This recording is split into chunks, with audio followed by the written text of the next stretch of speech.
बासमती धान 1509, 1692, 1847 या और भी बहुत सारी किस्में आती हैं जो पकने में बहुत कम समय लेती हैं। इसकी खेती हमारे किसान वीर बहुत बड़े लेवल पे करते हैं, मगर बासमती धान की खेती के लिए हमें एक अच्छी जानकारी रखना भी बहुत जरूरी होता है, क्योंकि बासमती धान का रेट ज्यादा होने के साथ साथ इसमें फंगस की बीमारियां भी बहुत ज्यादा लगती हैं। सो इस फंगस की बीमारियों की रोकथाम हमें नर्सरी में ही शुरू कर देनी चाहिए। जैसे कि नर्सरी में हमें यह ध्यान रखना होता है कि अगर नर्सरी का रंग हल्का हो या नर्सरी देखने में एकदम कमजोर सी दिखाई देती है तो फिर वहां पर बकानी रोग के अटैक के लक्षण बहुत ज्यादा देखने को मिलेंगे। इसलिए नर्सरी में ही कुछ जरूरी जो बायोलॉजिकल एजेंट जैसे कि ट्राइकोडर्मा जो कि कंट्रोल करता है जमीन में जितनी भी हार्मफुल फंगस होगी उसको जड़ से खत्म कर देता है। इसके साथ आप सीडोमोनास का भी प्रयोग कर सकते हो। ये भी एक बायोलॉजिकल बैक्टीरिया होता है जो कि जितने भी हार्मफुल बैक्टीरिया होते हैं उनको जड़ से खत्म कर देता है। इन दोनों को पहले मल्टीप्लाई कर लें, चाहे आप इसे सड़े गले गोबर से कर लें या फिर गुड़ वाले पानी में 6-7 दिन इसे भिगो के उसके बाद इसे नर्सरी में दे दें, जिससे कि नर्सरी में बकानी रोग का अटैक बहुत कम देखने को मिलेगा।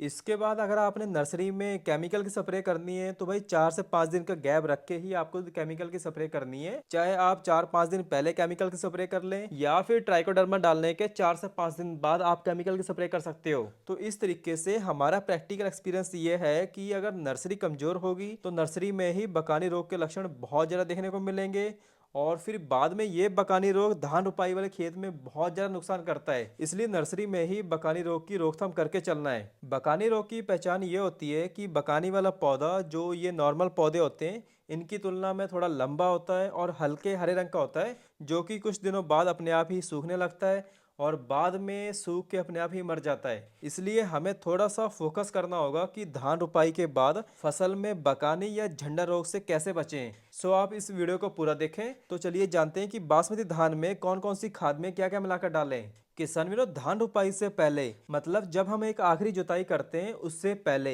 हमें अपने खेत में 1 बैग डीएपी या फिर 1 बैग एनपीके जरूरत के हिसाब से डाल देना है। अगर खेत बढ़िया है, फसल बढ़िया होती है तो फिर आप डीएपी की जगह पे 1 से 1.5 बैग सिंगल सुपर फॉस्फेट खाद ये जरूर डाल देना है। ये खादें धान रुपाई से पहले इसलिए डालनी होती है क्योंकि ये मिट्टी के अंदर जाकर बहुत ही बढ़िया तरीके से मिक्स हो जाती हैं और पौधों को उसी समय ही अपनी ग्रोथ एंड डेवलपमेंट के लिए आवश्यक पोषक तत्व मिलने लगते हैं। सो धान रुपाई से पहले ही हमें एनपीके, डीएपी या फिर एसएसपी खाद का प्रयोग करना होता है और धान रुपाई के 7 से 8 दिन बाद हमें पहली यूरिया खाद डालनी है। इसके साथ हमें लेना है किसी भी अच्छी क्वालिटी का जाइम और एक बढ़िया सा फंगीसाइड लेना है। तो फंगीसाइड में आप ले सकते हो थायोफिनेट मिथाइल और एक लेना है अमीडा क्लोप्रिड। अमीडा क्लोप्रिड इसलिए लेना होता है क्योंकि जमीन में बिल्कुल बारीक लाल कीट होता है तो इसकी रोकथाम करना भी बहुत जरूरी होता है। तो यूरिया प्लस जाइम प्लस फंगीसाइड और साथ में अमीडा क्लोप्रिड और इन सबको अच्छे से मिलाकर हमें टॉप ड्रेसिंग कर देना है। तो भाई ये हो गया हमारा पहले यूरिया खाद का मटेरियल और इसी खाद के 7 से 8 दिन बाद हमें दूसरी यूरिया खाद डालनी है। इसमें भी हमें लेना है 1 बैग यूरिया और साथ में 3 kg 80% WDG सल्फर। इसके साथ हमें लेना है 5 kg जिंक। और अगर लगता है कि फसल की ग्रोथ अभी इतनी अच्छी नहीं हुई है तो दोबारा में भी आप किसी भी अच्छी क्वालिटी का जाइम ले सकते हो, क्योंकि जाइम डालने से पौधों की जड़ों की ग्रोथ बहुत जल्दी होगी, बहुत बढ़िया होगी, पौधे कम सूखेंगे तो पौधे कम मरेंगे। तो भाई ये हो गया हमारा दूसरी खाद का मटेरियल। और इसके बाद हमें तीसरी यूरिया में लेना है 25 से 30 किलो प्रति एकड़ यूरिया और साथ में आप ले सकते हो आयरन, मैग्नीशियम और पोटाश।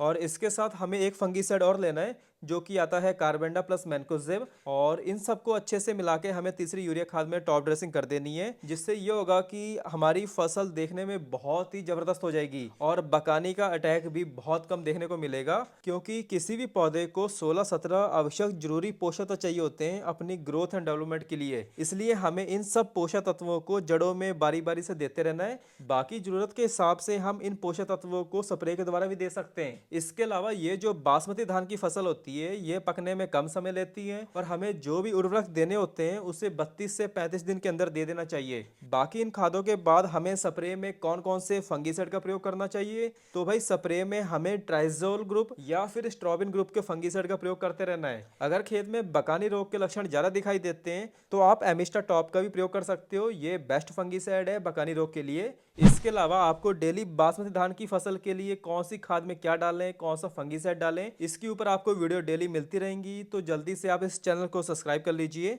और अगर आपके कोई सवाल हैं तो भाई आप कमेंट करके पूछ सकते हो। धन्यवाद।